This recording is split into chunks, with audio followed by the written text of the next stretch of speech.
All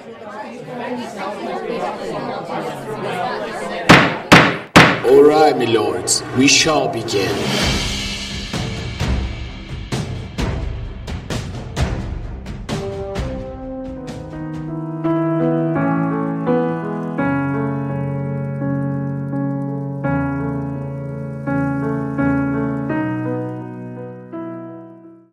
Olá, meus amigos, bem-vindos ao Cast Mister de número 4, seu podcast de Teologia Reformada. Meu nome é Alexandre Rocha e quem me dera ao menos uma vez entender como um só Deus ao mesmo tempo é três. Meu nome é Piton e eu sou monoteísta 3 vezes. Meu nome é Tiago e eu me encontro no estado sólido. Meu nome é Diego Montenegro e eu não sou, eu sou. Então é isso, pessoal, mas antes de ir para o episódio, vamos para os recadinhos da Abadia. Só tu detens glória sem. Pessoal, nós estamos muito felizes com o feedback de vocês.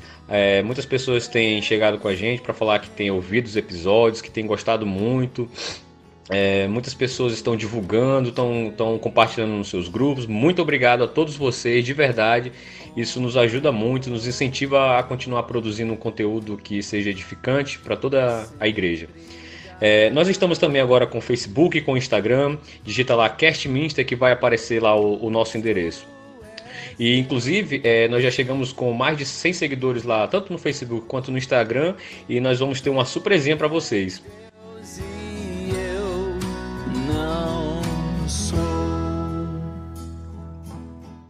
Vocês puderam ouvir aí na trilha sonora uma música do Eduardo Mano, né? O Eduardo Mano está como missionário lá em Portugal. E nós gostaríamos de pedir oração por ele, por sua família. Eu acho que algum de vocês já sabe, ou a maioria já sabe, que a situação na Europa, especificamente em Portugal, não está fácil para o cristianismo evangélico. São poucas igrejas, muitas igrejas fechando, igrejas com poucos membros. Então, estejamos em oração por esses irmãos, principalmente pelo Eduardo Mano, tudo bem? Então é isso, pessoal, e vamos para o episódio. Tu és Deus e eu não sou.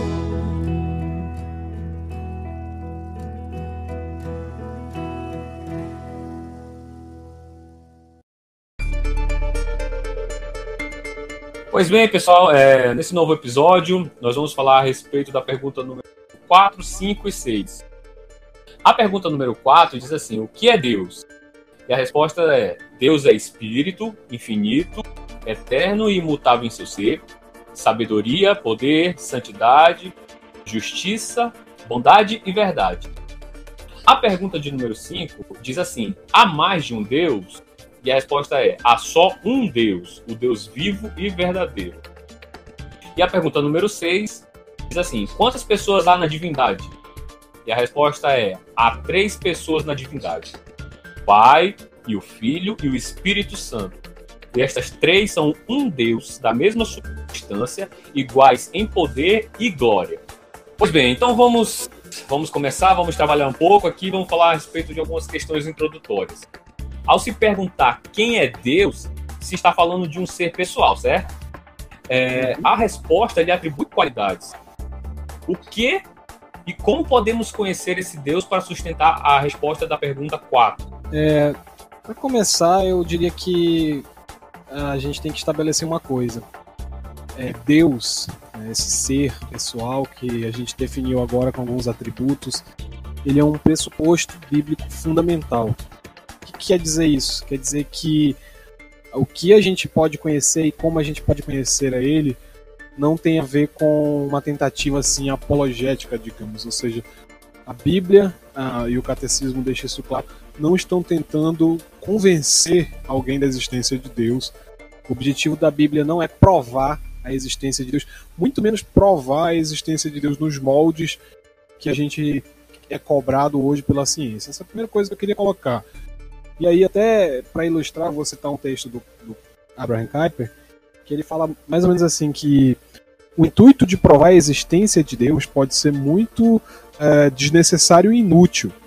Desnecessário se o investigador crê que Deus é galardoador dos que o buscam, e inútil se ele tenciona convencer uma pessoa que não tem fé. pensando que por meio de argumentos lógicos chegará a esse convencimento.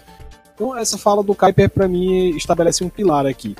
A Bíblia não está tentando te provar por meio de argumentos que esse Deus, né, esse Deus que a gente citou alguns atributos, ele existe. A gente não está tentando provar e nem acha que uma mera argumentação vai convencer alguém da existência desse Deus.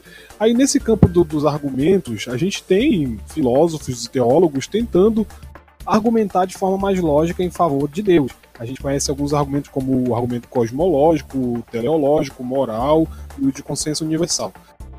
E da mesma forma, mais esperado, a gente tem argumentos que buscam fazer a negação de Deus. A gente tem o ateísmo, a gente tem o dualismo, panteísmo, politeísmo, deísmo, antropoteísmo, agnosticismo e muitos outros argumentos. Agora, quando a gente fala do conhecimento de Deus que está proposto pela Bíblia, já que a gente já excluiu que a Bíblia não está tentando provar a existência desse Deus de uma forma acadêmica, científica, o conhecimento de Deus que a gente pode ter pela Bíblia é um tipo de conhecimento que a gente não consegue acessar sozinho, vamos dizer assim. Não que Deus não seja conhecível, né? A Bíblia ensina claramente que Deus é conhecível, que é possível conhecer a Deus. Cognoscibilidade de Deus, né? Isso, exatamente. Aí a gente poderia citar alguns textos como Oséias 6:3, Isaías 11:9, Jeremias 31, do 33 ao 34 e João 17:3. Então, só que nessa cognoscibilidade de Deus, a gente tem que entender que a iniciativa de se revelar é de Deus. É Deus que se faz conhecido, né? E essa imagem dele impressa, eu posso citar alguns pontos aqui. Como ele se faz, qual é o processo que a gente tem para...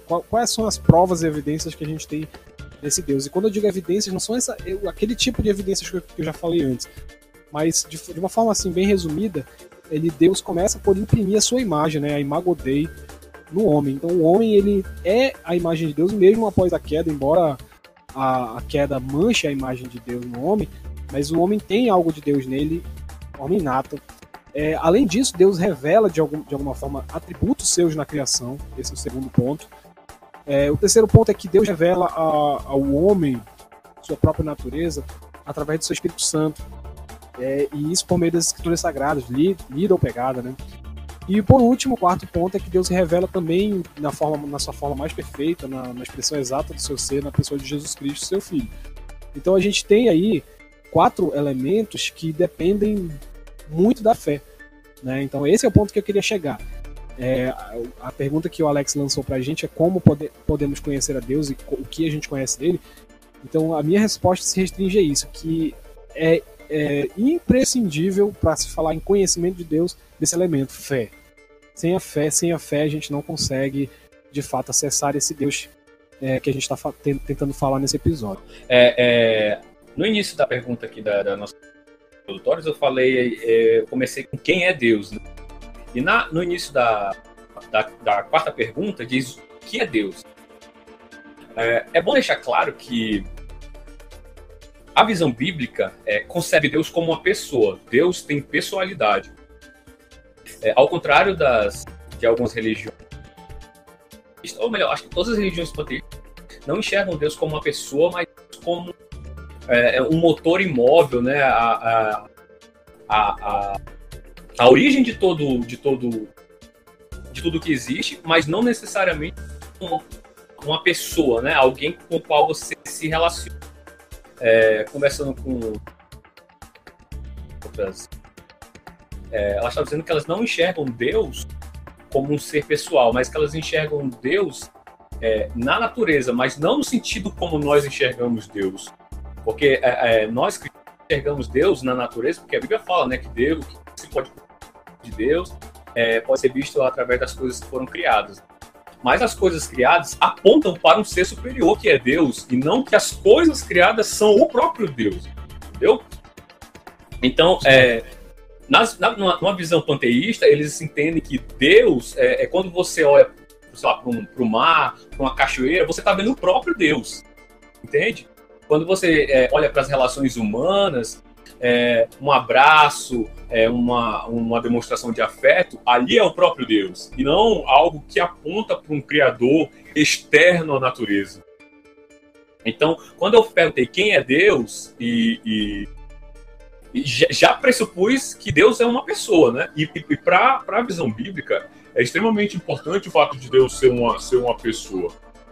Porque uma pessoa denota intencionalidade. Então, quando Deus criou o mundo, ele criou com uma intenção, com um propósito. Um Deus que não é pessoal, não tem como criar algo com alguma intenção específica. Porque ele não é uma pessoa. E todo ser desprovido de pessoalidade não é um ser desprovido de propósito. Então é bom deixar claro que entender que Deus é uma pessoa faz toda a diferença. E se Deus é uma pessoa, isso significa que ele é alguém que nós podemos nos relacionar. Então isso é de extrema importância. O Franklin Ferreira, inclusive, ele vai dizer lá na teologia sistemática dele, ele diz algo assim: a sua interpretação do universo será essencialmente uma nota de rodapé que virá depois do seu conceito de Deus. Então a gente entende que o nosso conceito de quem Deus é ou de o que Deus é vai moldar a maneira como nós enxergamos a realidade de todas as coisas. Então é importante. Nós temos um conceito correto de quem é Deus. Ninguém explica Deus, ninguém explica, ninguém explica. Cala a boca! Então, pessoal, a resposta da pergunta número 5, ela afirma que só há um Deus. Mas a própria Bíblia fala de outros deuses e do problema da idolatria. Por que há essa diversidade de deuses quando só há um Deus? Então, realmente, de fato, é muito provável que no Antigo Testamento, quando se falava de outros deuses, os povos em geral, e até mesmo os israelitas, acreditavam que existia outros deuses, né? Só que conforme Deus vai se revelando mais e mais para o povo dele, para o povo da aliança, Israel, ele vai exigindo aquilo que a gente chama de a monolatria, né? De que apenas o Deus de Israel, o Deus da nação, o Deus que chamou desde Abraão em diante, é que poderia ser adorado. Então os outros deuses, por consequência... Mas não era o contrário, mano? Tipo assim, eles não eram monólatras, tipo, eles acreditavam numa monolatria e depois veio a ser monoteísta? Não, porque monolatria já está dizendo, adoração exclusiva, mono, né, de um só Deus. E era muito comum que os israelitas tivessem ali vamos dizer, um balaio ali, que eles misturavam deuses, entendeu? Porque o Deus da colheita, Deus daquilo. E a monolatria é Deus dizer o seguinte, ó, apesar de que tem esses outros deuses aí ao redor do povo, vocês só adorarão a mim. Entendeu? Porque eu lembro do Vitor Fontana falando sobre isso, mano, de que o povo de Israel, no início da sua peregrinação, ele cria na monolatria, né? Que, tipo assim, eles adoravam o único Deus verdadeiro, mas eles acreditavam que existiam outros deuses. Ah, não, sim, mas é o que eu falei, conforme Deus se revelou para eles, né? Eu tô falando no estado anterior, me referindo aos outros deuses que tu mencionou. Era muito capaz de que o povo de Israel, da sua origem, ele tivesse dentro dele outros deuses, né? E aí, quando Deus se revela para esse povo, aí sim, monolatria, eles adoram só o Deus verdadeiro, ainda que concebam que existem outros deuses. Porque até aquela questão do enoteísmo e tal, que adoram um só Deus, mas crê na existência de outros deuses, sabe? Isso, exatamente, foi isso que eu quis dizer. E aí, o que acontece? Deus se refere a esses outros deuses em Gênesis 35 como algo impuro, né? Então ele exige purificação. Em Êxodo 12 a gente vê na instituição da Páscoa que Deus afirma estar irado e que o juízo dele não viria só contra o Egito em termos assim, humanos, né? Mas os deuses do Egito estavam na rota da ira do Senhor. Aí a gente vai para Êxodo 18 e o povo de Israel, depois de toda aquela adrenalina, diz: agora eu sei que o Senhor é maior que todos os outros deuses, porque ele nos livrou debaixo das mãos dos egípcios, né? E dos seus deuses. Então, assim, fica claro que os atos, os feitos de Deus vão revelando para Israel que o Deus de Israel era maior que os outros deuses, e por isso esses outros deuses não deveriam ser adorados. E aí, justamente lá em Êxodo 20, nos 10 mandamentos, fica estabelecido de forma formal, né? O mandamento não terá outros deuses diante de mim, e aí a partir daí, Êxodo, Levítico, Números, Deuteronômio, é repleto de episódios onde fica indo e voltando nessa questão. Deus mostrando que adorar outros deuses é idolatria, é prostituição, porque é uma forma de traição a Deus por tudo que ele fez e por quem ele é, e que adorar só a ele é a forma de se manter nos caminhos que ele tem para o seu povo. Inclusive, Êxodo 34 diz que Deus é zeloso e considera de fato a idolatria como prostituição. E, inclusive, que a idolatria provoca o zelo, né? Uma forma de ciúme do Senhor aqui aplicando um sentimento humano a ele, né? Então, assim, de fato, o povo de Israel convivia com essa tensão entre outros deuses. Agora, assim, eu entendo que, para o contexto de Israel, há essa interação com esses outros deuses. Mas eu acho que quando a gente faz uma leitura da Bíblia toda, inclusive do Novo Testamento, dos pais da igreja, etc., eu acho que fazer menção a esses deuses não é necessariamente admitir que eles existam, né? Uma coisa é a gente olhar para o contexto dos israelitas, outra coisa é a gente ter o contexto todo, como eu disse, do Novo Testamento e etc. Então eu acho que não tem nenhum problema, pelo contrário, só mostra como que Deus lida com essa questão de uma forma muito sábia, né? Porque ele chegou dando razões para que o povo de Israel entendesse que ele era o Deus dos deuses, né? Ele era o Senhor de toda a criação, o Senhor de toda a terra, de todo o universo. Ele chegou dando motivos concretos para isso, para que o povo de Israel pudesse ver isso de fato, de forma bem concreta, que ele é o Deus. A gente vê muitas passagens no Antigo Testamento, principalmente, de que quando alguma coisa dava errada para um povo estrangeiro, Deus zombava desses outros deuses. Então, assim, a gente vê que Deus está ali de alguma forma revelando, inclusive para esses outros povos gentios, que esses outros deuses não existem, que esses outros deuses são ídolos, né? Como já o Novo Testamento já vai chamar de forma bem clara. Esse termo aparece no Antigo Testamento, mas o Novo Testamento fica muito Salmos, né? Nos Salmos você já vê essa linguagem. Exatamente. Então eu acho que vai ficando claro conforme a revelação bíblica vai se desenrolando, né? Vai ficando claro que esses deuses não são deuses verdadeiros com D maiúsculo. Então, só para fechar, só para ver se eu entendi. O povo de Israel, no seu início, ele era o que poderia ser considerado de, sei lá, enoteísta. Eles criam num único Deus, mas eles admitiam a existência de outros deuses, e posteriormente eles se tornaram monoteístas, acreditavam que só o Deus de Israel era o único que existia de fato e que os outros eram ídolos, ou é o contrário? Como eu te disse, eu acho que antes da revelação de Deus ao povo estar mais clara, eu acho que era muito provável que algumas dessas pessoas no meio do povo de Israel acreditassem de fato que esses outros deuses existiam. Só que eles só adoravam um único Deus por tradição e etc. Mas eu acho que conforme a revelação se apresenta para eles, eles vão percebendo que esses outros deuses não existem, que só o Deus de Israel é o Deus de grandes obras no meio do povo. Sim, entendi. E aí já não só a adoração é exclusiva, porque a adoração sempre teve que ser exclusiva, né? Deus sempre mostrou que a adoração é ele exclusiva e que ele se ira quando um ato de adoração é prestado a outro Deus. Inclusive na forma de imagens e tal, porque o povo de Israel, quando fez o bezerro de ouro, não atribuiu o bezerro a outro Deus.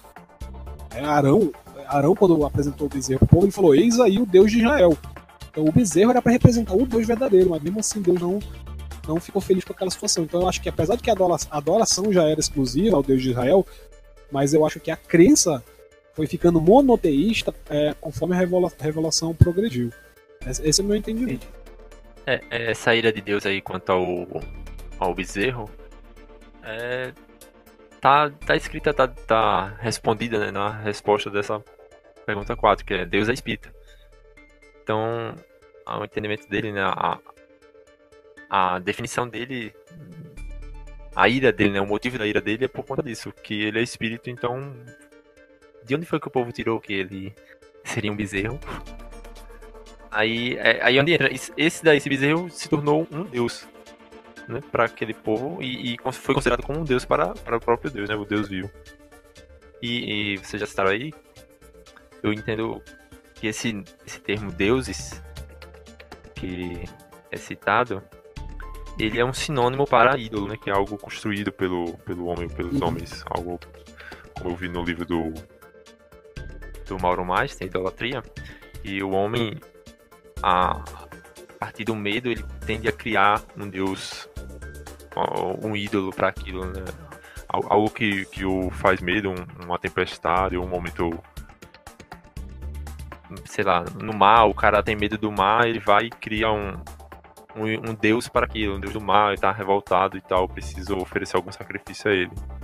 Então muitos dos deuses daquela época surgiam, acredito que dessa forma, né? Algum medo que a pessoa passava, algo difícil na vida dela que acontecia, ela atribuía aquilo a um deus e passava talvez a idolatrá-lo e passava adiante, né? Para as pessoas ao seu redor. A gente estava falando sobre como a revelação vai se tornando mais clara. Agora que eu lembrei aqui, tem um texto em Deuteronômio 32:17 que fica claro lá pela linguagem que a adoração dada a outros deuses, ou ídolos, né, no caso, ela é dada a demônios, assim. É muito emblemático ver isso dito no Antigo Testamento, né? Porque a figura dos demônios assim ainda é meio borrada, sei lá, não é tão clara no Antigo Testamento. Mas a gente vê que espíritos imundos estão ligados à existência desses outros deuses, porque fica claro que a relação do povo de Israel com esses outros deuses é uma relação de puro e impura, uma coisa assim quase que dualista, sabe? Deus mostra de fato que é impureza adorar outros deuses. Então, por isso que eu acho que a Bíblia não fica tão claro se israelitas criam ou não em outros deuses, porque acho que o principal que o Antigo Testamento quer mostrar, o Antigo Testamento é um livro para mostrar isso. O Deus de Israel, ele é o Deus poderoso, é o Deus verdadeiro por causa dos atos que ele fez, por causa da pessoa dele. Os outros deuses não podem resistir aos feitos dele. Eu acho que é isso que é muito claro. Eu acho que a questão de se esses outros deuses existem ou não, ele vai ser desenvolvido mais pra frente, mas eu acho que o Antigo Testamento tem essa mensagem muito clara. O nosso Deus é o único Deus poderoso, é o único Deus que revela seus atributos, suas atitudes, na forma como ele guia o povo dele, tirando o povo dele do Egito, punindo o povo dele, mandando pro cativeiro e tirando do cativeiro quando lhe apraz. Eu acho que é isso que fica claro. O nosso Deus, ele tem poder concreto, ele molda a realidade de acordo com os desígnios dele. E os outros deuses são todos frágeis na frente do nosso Deus. Eu acho que essa que é a grande questão. Sobre essa questão aí dos demônios, eu estava lendo em algum lugar, não lembro onde, que a pessoa falava que os deuses em si, eles não são demônios, mas os demônios se aproveitam da fraqueza do homem em se render a esses deuses para manipulá-los. Era algo mais ou menos desse tipo aí. Faz sentido, sim. Já que esses deuses não são deuses de verdade, são criações do homem, né? São coisas que as pessoas se rendem. É como a gente citou, acho que foi no primeiro episódio, sobre os ídolos atuais, né? Os ídolos que nós construímos, que nós passamos a dedicar. Sim, acho que é mais ou menos a ideia do Satanás tentando o Senhor Jesus no deserto, aproveitando esse momento de fraqueza física dele, para pedir adoração dele. Se prostrado me adorar, né? Eu acho que é bem essa questão mesmo. Você aproveitou do momento de, digamos, fraqueza física do Senhor Jesus para pedir adoração. É mais ou menos isso mesmo. Pegando um gancho aí do que você falou a respeito de Êxodo 32, do bezerro de ouro, cara, é muito interessante porque o versículo 4 de Êxodo 32 diz assim: este recebendo, ou acho que foi Arão, né? Arão aqui foi Arão. Recebendo-as das suas mãos, trabalhou o ouro com buril e fez dele um bezerro fundido. Então disseram: são estes, ó Israel, os teus deuses que te tiraram da terra do Egito. Os bois, né, simbolizavam naquela época a força e a fertilidade. É interessante porque, assim, eles fizeram uma festa, eu acho que era no dia dedicado ao Senhor, fizeram um bezerro fundido e disseram assim que, ó, esse daí, ó, é o teu Deus, né? Sim. Então, aplicando para os nossos dias, cara, nossos ouvintes, vocês que estão nos ouvindo, o Senhor, ele é muito zeloso com a sua adoração. Ele é um Deus que ele se importa com a forma como ele é adorado. Então, muitas vezes, nas igrejas, nós percebemos adoração ao Senhor que recebe o nome de adoração ao Senhor, mas a maneira, a forma como ela é concebida, é uma forma que é totalmente distinta do Senhor. É uma forma que não glorifica o Senhor, mas é uma adoração que é voltada simplesmente para o ser humano.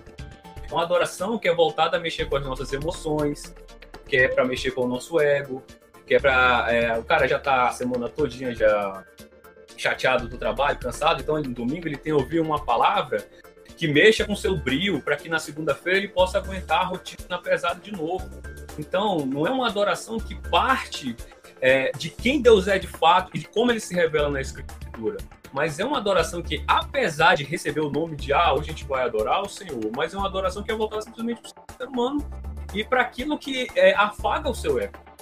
Então, tenham cuidado nas igrejas onde vocês frequentam, se a adoração é de fato agradável ao Senhor, se é de fato embasado pela Escritura.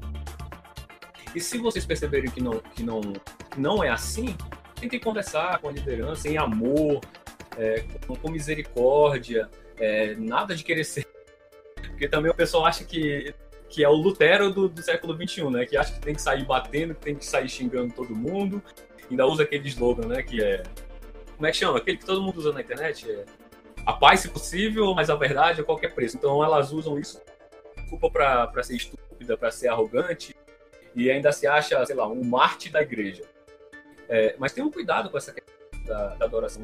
O Deus zeloso, ele se importa com a maneira com a qual ele é. Isso me faz lembrar lá o texto de Malaquias 1:6, que parece meio que uma DR, né, uma discussão de relacionamento de Deus com o povo, por meio do profeta Malaquias, e o Senhor fala assim: o filho honra o pai e o servo ao seu senhor. Se eu sou o pai, onde está a minha honra? Se eu sou o Senhor, onde está o meu temor? Diz o Senhor dos Exércitos a vós. Aí ele direciona a palavra aos sacerdotes. Mas aqui, aplicando a nós, membros de igreja, pegando já carona na aplicação do Alexandre, a gente fica aí, né? A gente está acostumado a chamar Deus de Pai, de Senhor nas nossas orações e até no dia a dia. Mas quando a gente vai para o culto, parece que inverte um pouco isso, né? Parece que o Senhor já não é tanto Ele, né? Parece que a gente enxerga um pouco como Senhor e exige um pouco de serviço, né? E quando na verdade o culto é um serviço a Ele, o culto é prestado a Deus. E não se enganem pensando que nesse ato de prestar serviço a Ele, a gente não é abençoado, porque a gente é muito abençoado ao prestar serviço a Ele, porque é como se Ele estivesse dando um privilégio a gente de estar fazendo parte desse serviço, né?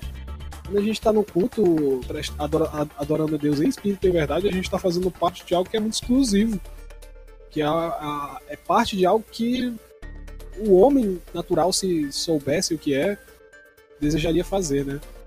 Mas não consegue porque está preso no pecado. Então, assim, essa ânsia de querer ser servido é prova disso. Mas quando a gente descobre como é servir a Deus verdadeiramente, aí eu acho que vem a ficha de que a gente às vezes inverte um pouco esse serviço. Ninguém explica Deus, ninguém explica, ninguém explica. Cala a boca! Então, pessoal, passando para a próxima. A pergunta 6 fala de uma das doutrinas mais importantes do cristianismo. E talvez ela levante a aparência de contradição com a pergunta 5 e a sua resposta. Então, por que a Trindade é importante no cristianismo e por que o cristianismo não é politeísta? Primeiro, não é uma contradição. O cristianismo crê que só há um único Deus. Deus é uno. Mas que dentro dessa unidade de Deus há uma diversidade. Deus é Pai, Filho e Espírito Santo. E esses três são Deus em igual poder, em igual essência. E vemos esse trabalhar desse Deus que é uno e que também é diverso na obra da criação, na salvação. Talvez no Antigo Testamento a gente não veja isso com clareza, porque o foco do Antigo Testamento é outro, mas a gente vê isso à luz do Novo Testamento. A gente vê em João 1, quando João diz que o Verbo, se referindo a Jesus, era Deus. E aí João se refere às palavras de Jesus, quando Jesus fala do Consolador, dá a entender também que o Consolador, que é o Espírito Santo, é divino. O cristianismo não é politeísta justamente porque ele afirma que essas três pessoas, elas compõem, né, a pessoa de Deus.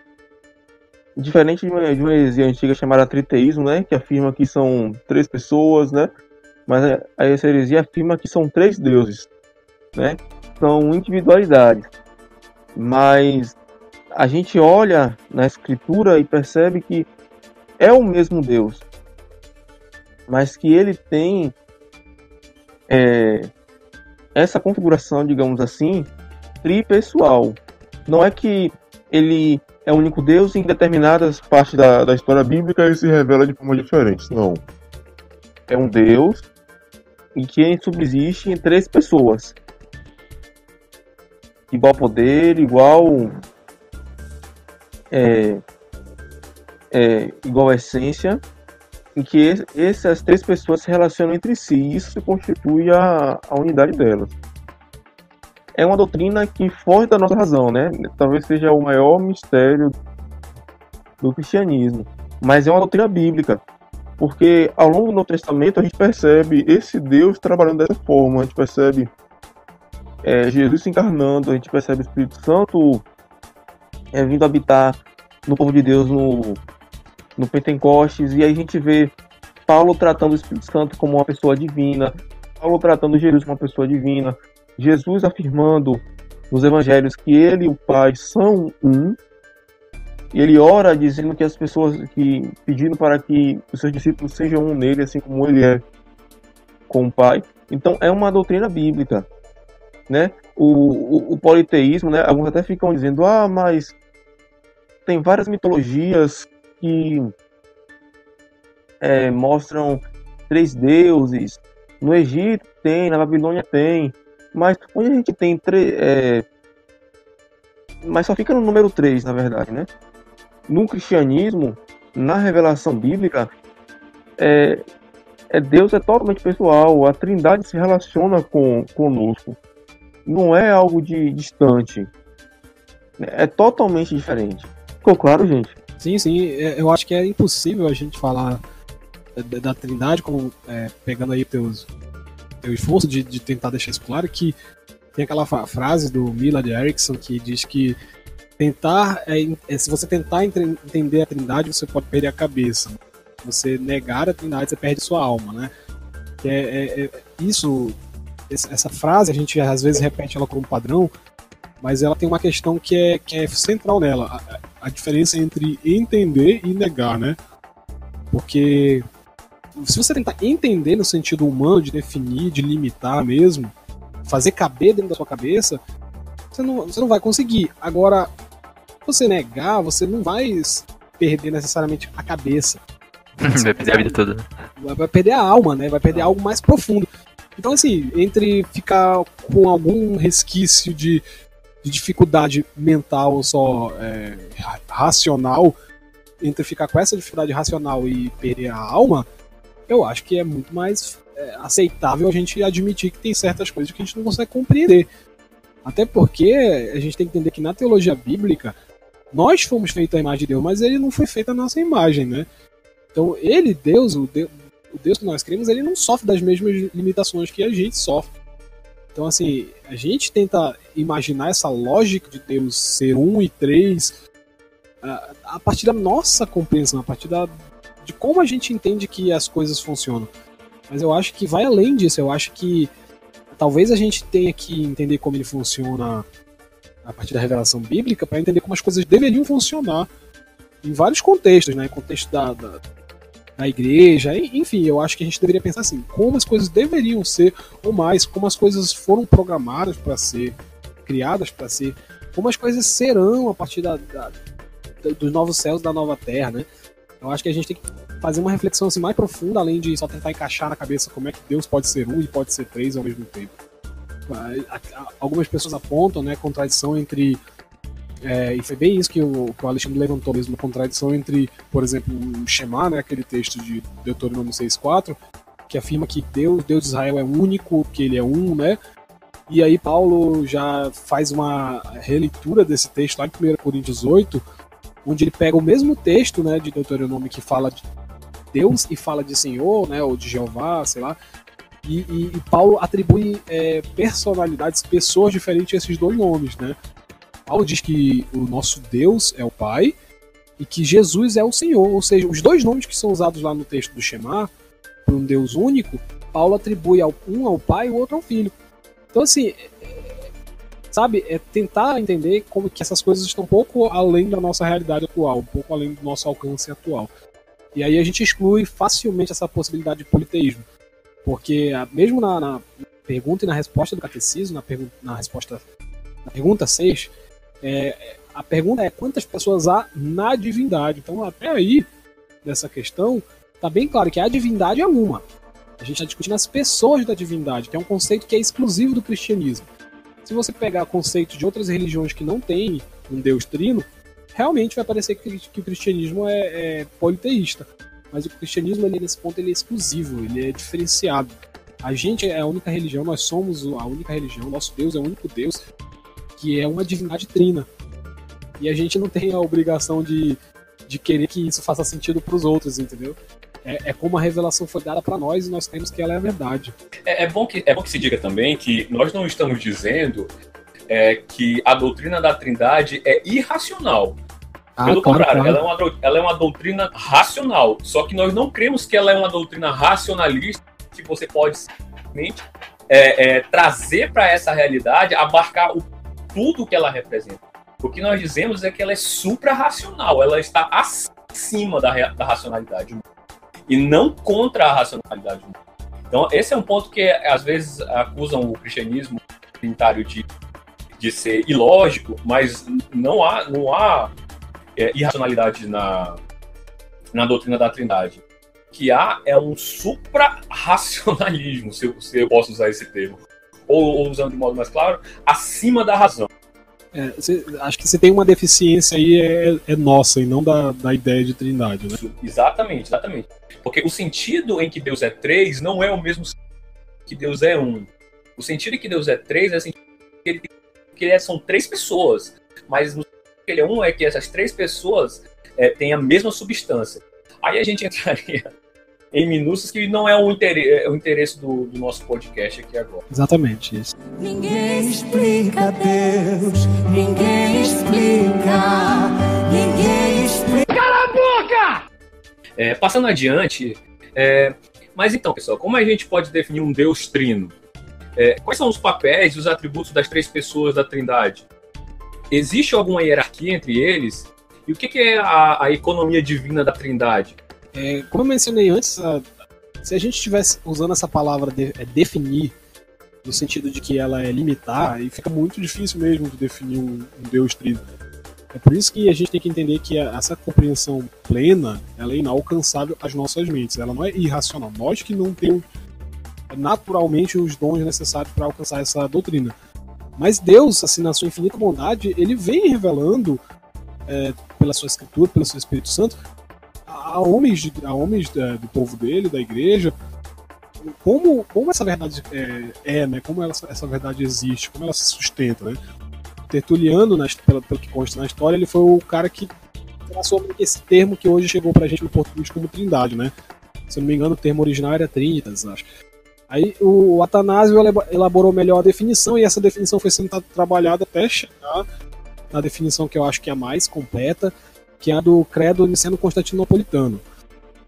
E aí, é interessante pensar nesse credo, acho que a gente pode até deixar um link depois aí no episódio para quem quiser consultar, que ele afirma que o Senhor Jesus ele procede do Pai, é consubstancial a ele, ou seja, são ambos da mesma essência, da mesma substância, e que o Senhor Jesus ele não é criado, mas gerado.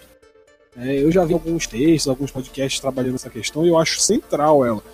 Porque quando diz que o Senhor Jesus ele é gerado, não criado, ou seja, ele tá traçando uma diferença aí pra gente, né? Pra gente entender que o fato do Senhor Jesus não ser criado identifica que ele não teve um ponto inicial de existência. Ele é eternamente gerado, ele existe com o Pai, sendo filho, eternamente.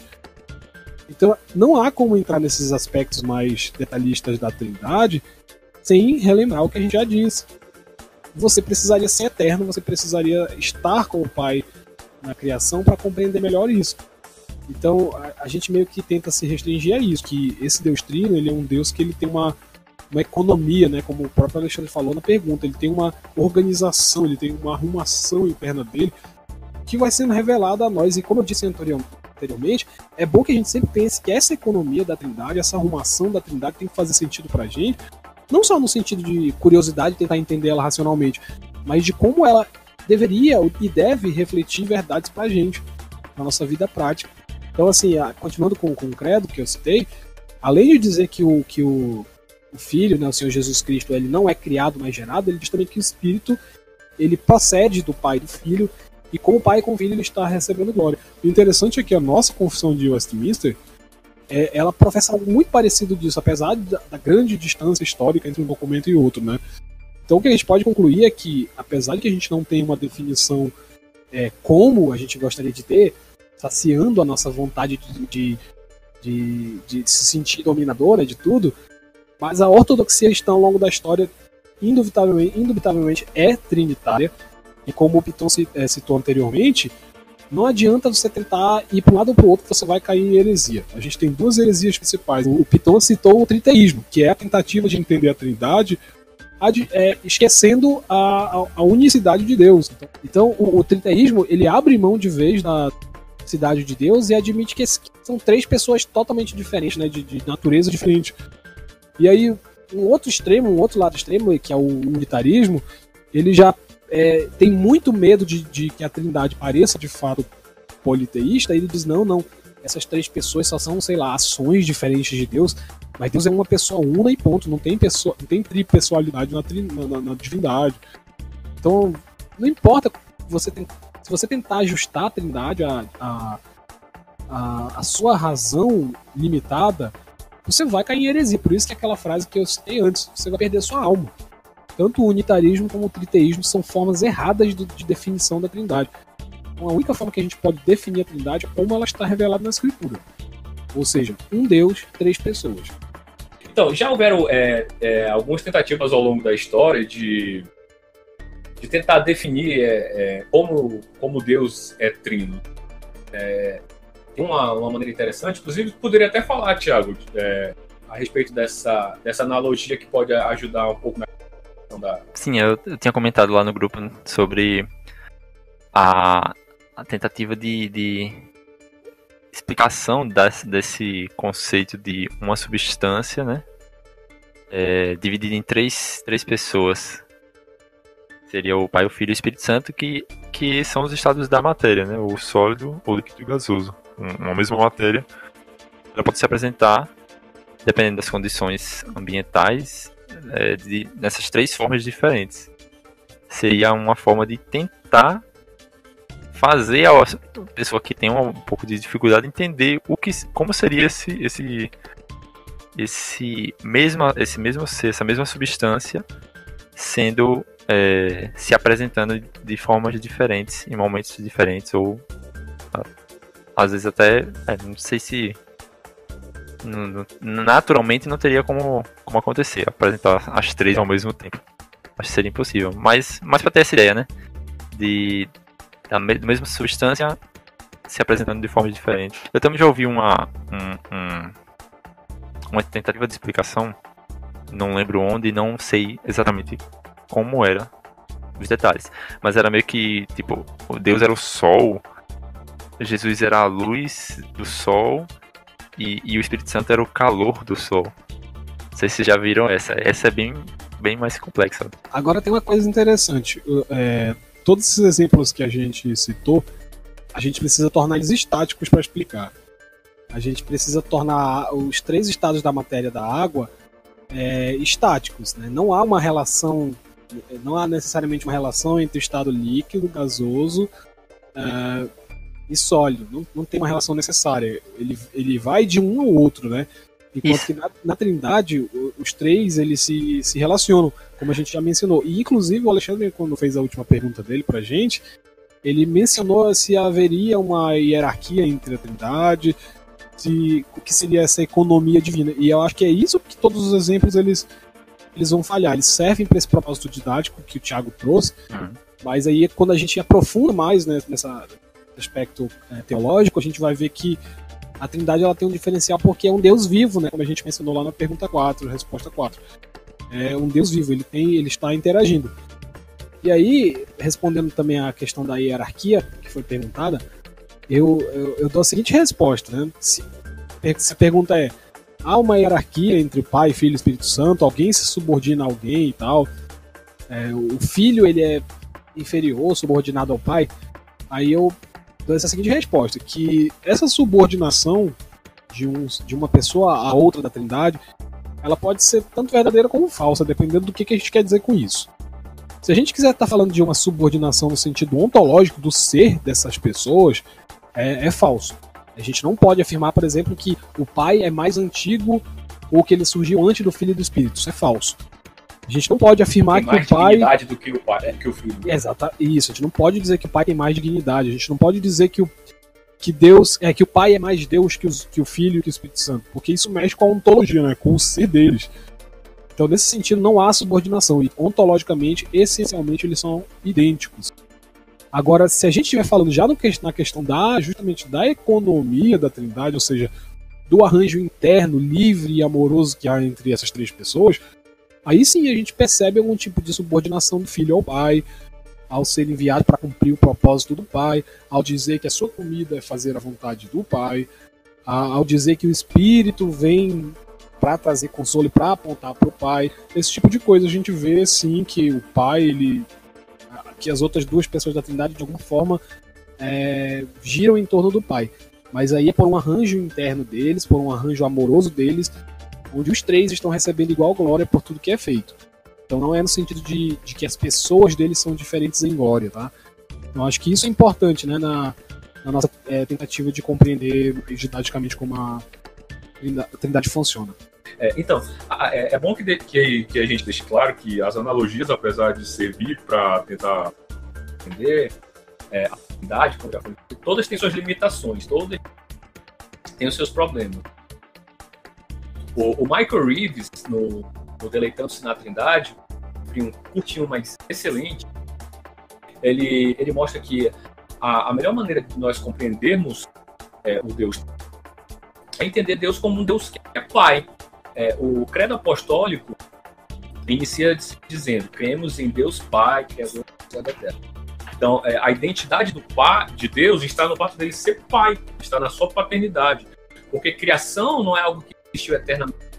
Houve um tempo que não existia o mundo. Então, Deus não era Deus? Não, Deus era Deus. Deus sempre foi Deus. E o que esse Deus era? Ele era Pai. Então, a Bíblia fala lá em 1 João, né? 1 João 4,8. 1 João 4,8 diz que Deus é amor. E se Deus é amor, implica que ele tem um objeto a ser amado. E o objeto do amor de Deus, Pai, era o Deus Filho. E como Deus é imutável, então não pode haver um tempo em que Deus não era Pai. Porque se houvesse um tempo em que Deus não era Pai, então quando o Filho foi criado, então Deus mudou. Então, necessariamente, Deus é eternamente Pai e o Filho é eternamente Filho. Lá em João 17,5, na oração sacerdotal de Jesus, ele fala assim: e agora, falando ao Pai, Jesus diz: e agora glorifica-me, ó Pai, contigo mesmo, com a glória que eu tive junto de ti antes que houvesse mundo. Ou seja, por toda a eternidade anterior à criação do universo, o Pai glorificava o Filho glorificava o Pai, e eles viviam nessa relação mútua de amor e de reciprocidade por toda a eternidade passada. Então, isso nos dá um horizonte para compreender melhor a doutrina da Trindade.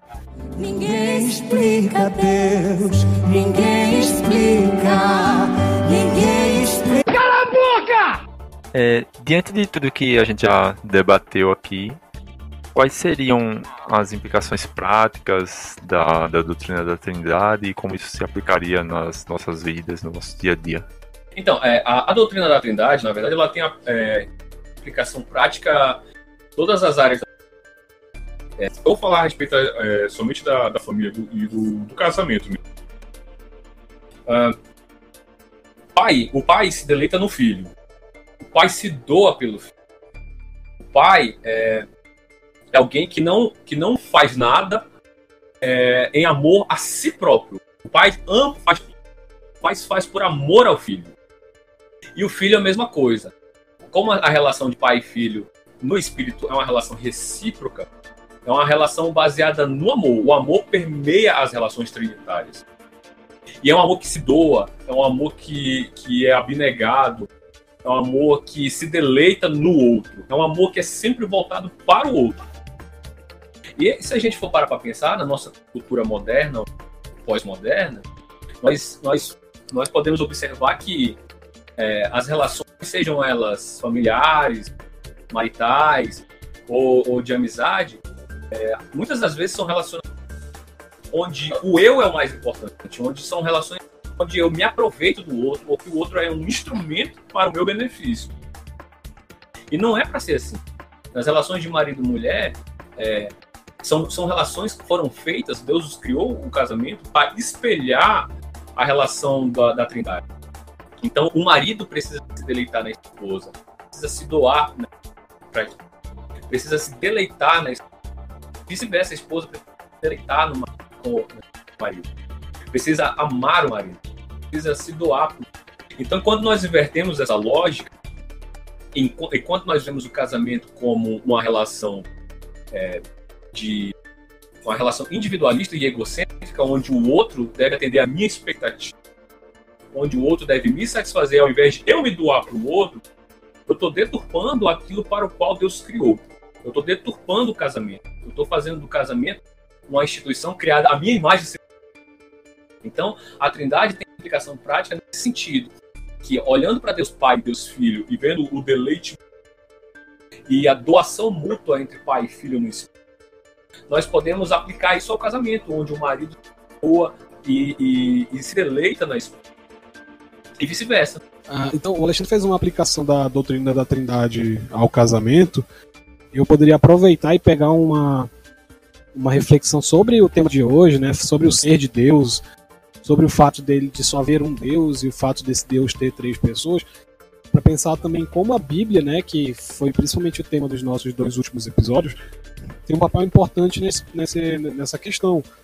Porque a Bíblia, como nós já dissemos, é o único documento autorizado a comunicar essa divindade que, como temos dito, tem 3 pessoas, né? Uma divindade tripessoal. E o que acontece? A gente às vezes fica pensando que é tudo uma questão de conhecer teologia, de cursar teologia, mas não. Essa comunicação da divindade pelas escrituras, ela acontece para qualquer cristão comum, vou dizer assim. E a Trindade, ela tem uma lição importante a nos ensinar nesse contexto de igreja, nesse contexto de leitura e estudo da Escritura, que é o seguinte: o Senhor Jesus, ele disse na oração sacerdotal dele lá em João 17, que o desejo dele era que nós, a igreja, né, os que creram, os que creem e os que crerão, que nós sejamos um, e o parâmetro, o exemplo que o Senhor Jesus usou é como eu e o Pai somos um. Essa foi a oração do Senhor Jesus, que a igreja fosse unida da mesma forma que o Pai e o Filho eram unidos. E aí, claro que a gente pode incluir a Trindade também. Então, para pensar, a gente vem discutindo aqui um conceito de Trindade que às vezes nos intriga por ele passear entre essa questão de um Deus, 3 pessoas, número 1, número 3, sabe?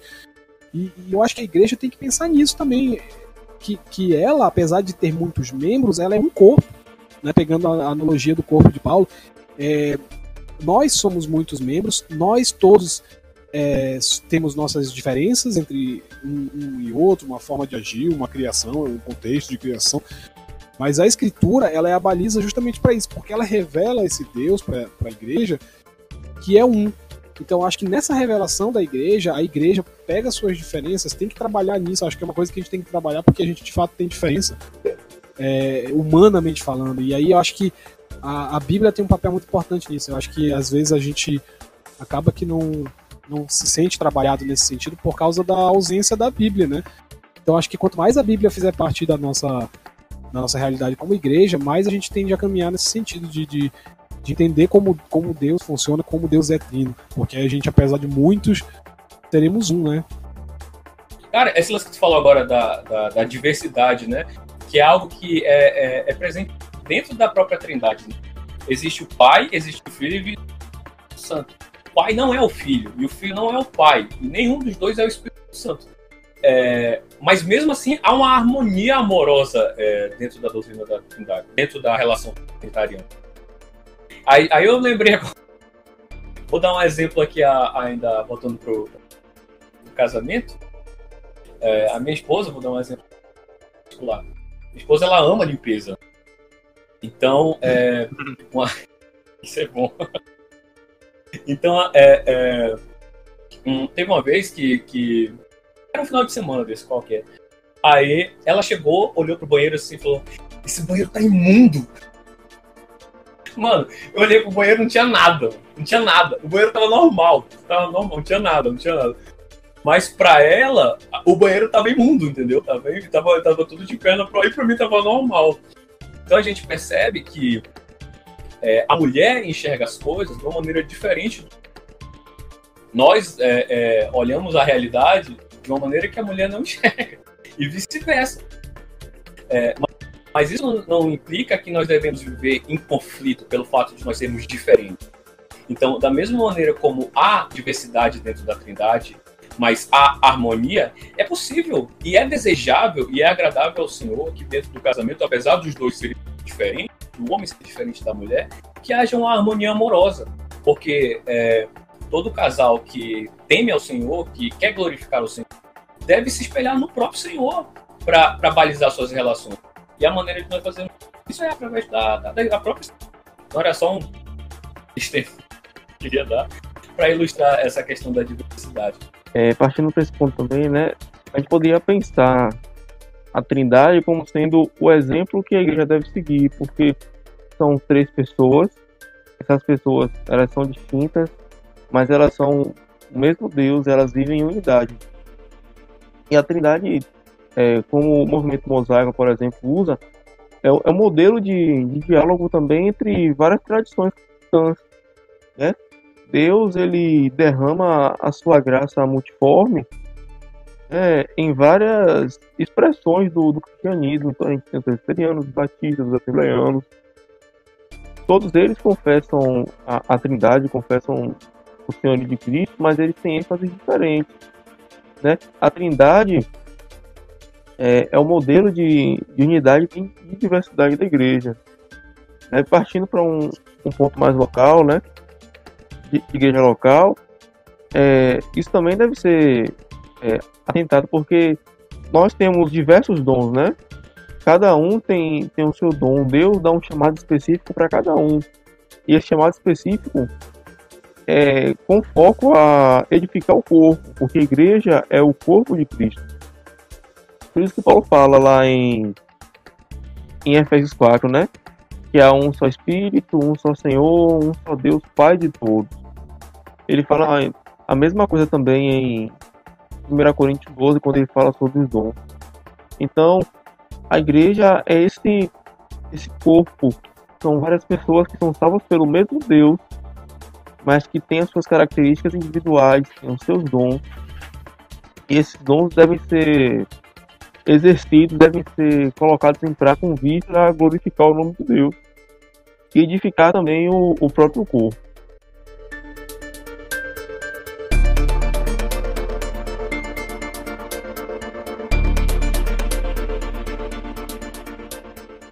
Então, pessoal, esse foi mais um programa. Espero que vocês tenham gostado, que tenha sido edificante, que vocês possam estar nos vocês.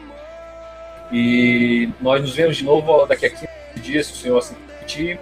Um grande abraço a todos. Tchau! Falou! Falou! Até mais. Tchau.